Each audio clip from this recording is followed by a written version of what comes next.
जय श्री कृष्ण।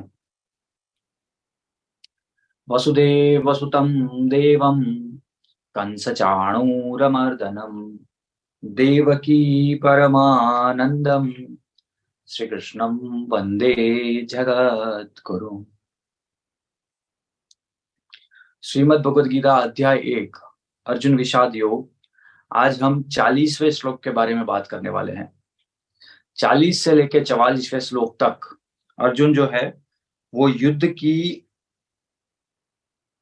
स्थिति से समाज में क्या होगा उसका विवरण कर रहे हैं। तो चलिए हम ये देखते हैं युद्ध से समाज में क्या क्या चीजें हो सकती है। कुलक्षये प्रणश्यन्ति कुलधर्मा सनातना धर्मे नष्टे कुलं कृत्स्नम् धर्मे भवभ्युच्युत। कुलक्षये प्रणश्यन्ति कुलधर्मा सनातना। कुल क्षय से सब नष्ट हो जाता है और कुल धर्म जो है वो सनातन होता है, लेकिन कुल क्षय से वो सनातन धर्म भी क्षय हो जाता है। धर्म नष्ट हो जाता है कुल के नाश होने से। यहाँ पर श्री कृष्ण का नाम लिया गया है कि हे श्री कृष्ण, आप तो पालनहार हो, जगत का पालन करते हो। लेकिन अगर ये युद्ध हुआ और कुल का क्षय हुआ, यहाँ पर सिर्फ कौरव कुल की बात नहीं है, जितने भी योद्धा युद्ध कर रहे हैं उन सब की बात है। अब जो कुल धर्म है वो युद्ध करने से नष्ट हो जाता है। कुल धर्म की अगर हम बात करें तो सामान्यतः क्या होता है, सनातन धर्म ने 16 संस्कारों की बात की गई है। आज अगर ज्यादातर लोगों को पूछा जाए कि वो 16 संस्कार कौन कौन से हैं, उनके नाम भी 1 आध लाख व्यक्ति में से 4-5 लोगों को पता होंगे। नाम भी नहीं पता है आज। संस्कार की बात तो बहुत दूर की हो गई। ये किस वजह से हुआ? इसका बहुत बड़ा कारण अपने आप में युद्ध ही है। और अभी की परिस्थिति में भारत में देखा जाए तो ये भी एक कारण है कि युद्ध किया ही नहीं जब करने की जरूरत थी।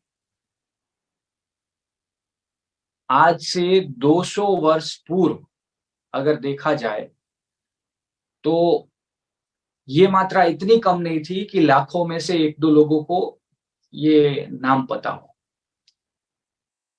कुछ ज्यादा थी, ज्यादा लोगों को नाम पता थे।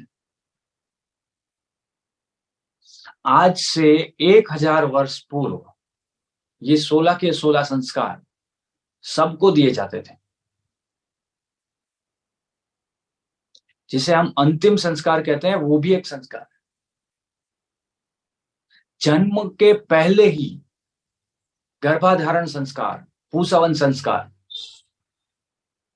व्यक्ति के जन्म के से पहले ये सारे संस्कार दिए जाते थे। तो यही कुल धर्म भी कहा जाता है।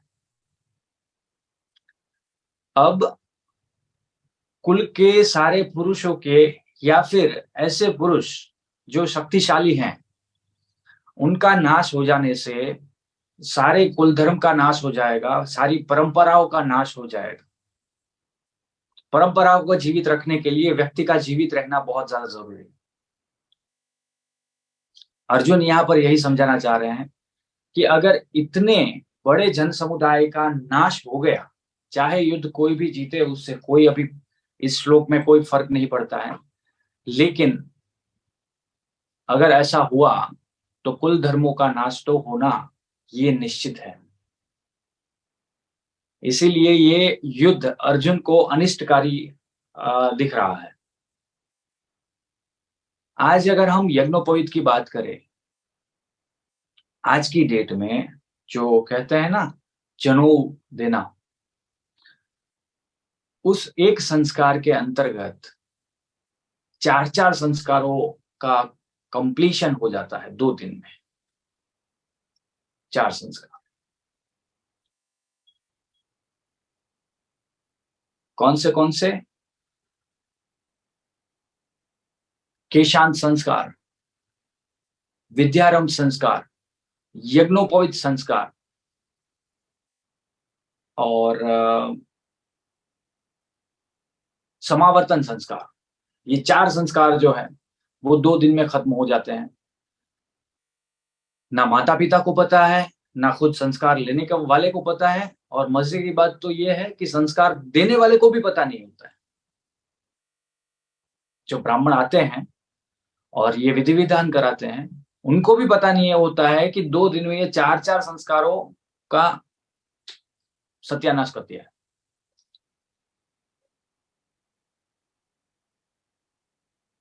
ये कुल धर्म का नाश ही है। तो इसी नाश के बारे में अर्जुन बात कर रहे थे। आज के समय में हर जगह पर इसका नाश देखने को मिल रहा है।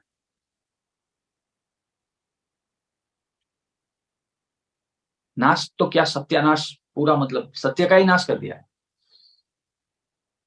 यज्ञोपवीत देने में डिस्को डांडिया की जरूरत ही नहीं होती है, करना ही नहीं चाहिए।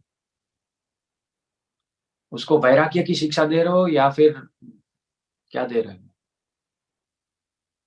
इससे तो बढ़िया है कि एक फंक्शन रख दे, पार्टी रख दे, एंजॉय करें। धर्म के नाम पर हम ये पाखंड क्यों कर रहे हैं? बस अर्जुन को यही एक भय सता रहा था कि हे श्री कृष्ण, अगर कुल क्षय हो गया तो धर्म के नाम पर पाखंड होगा।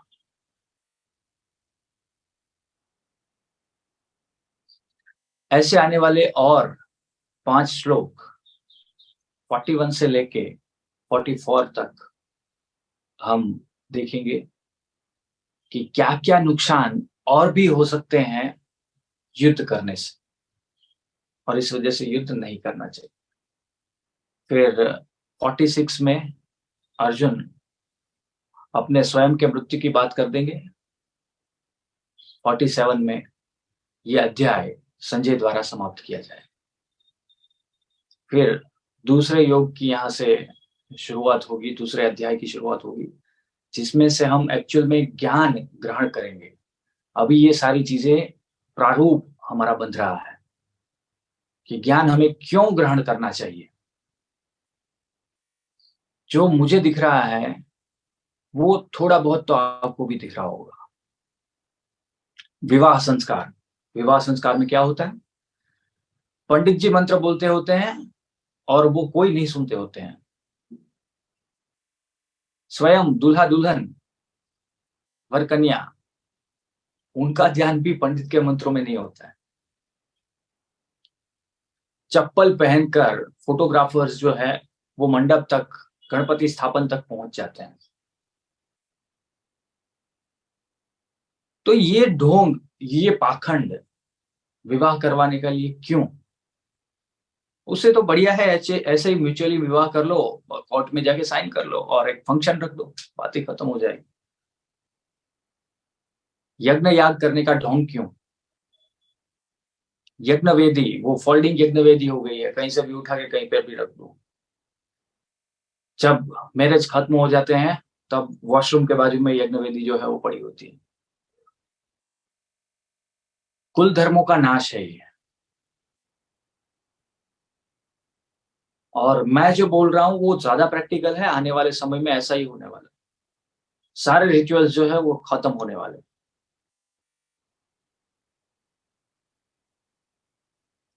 शास्त्र ने जो बताया है वो चीजें खत्म होने वाली हैं। ये अर्जुन को आज से कई वर्षों पूर्व दिख गया था।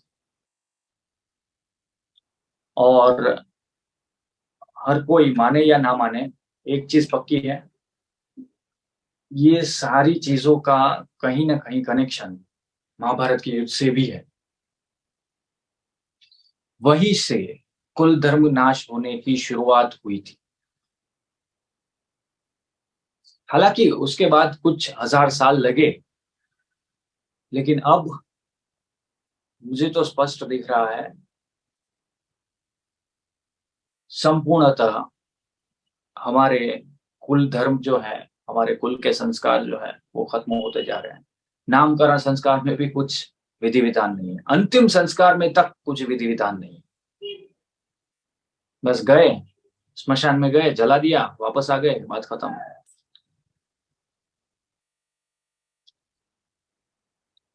ऐसी बहुत सारी दिक्कतें जो हम आज झेल रहे हैं, उसका जवाब श्री कृष्ण ने इस श्रीमद् भगवद गीता में दिया है। इसीलिए ये हमारे लिए बहुत ज्यादा जरूरी है। रोज मैं ऐसा कोई ना कोई टॉपिक जरूर से बताऊंगा जिससे हमें श्रीमद् भगवद गीता का महत्व पता चले, क्यों हमें ये जानना चाहिए, ये ज्ञान लेना चाहिए, ये पता चले। कल हम देखेंगे कि कुल धर्म के नाश से, कुल के नाश से कैसे वर्णशंकर प्रजा उत्पन्न होती है और वर्णशंकर प्रजा से कैसे समस्त कुल का वापस से बारंबार नाश होते ही जाता है, होते ही जाता है, होते ही जाता है।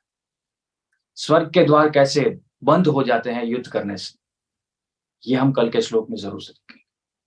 तब तक के लिए श्री कृष्ण का नाम लीजिए और वेट कीजिए कल की। जय श्री कृष्ण।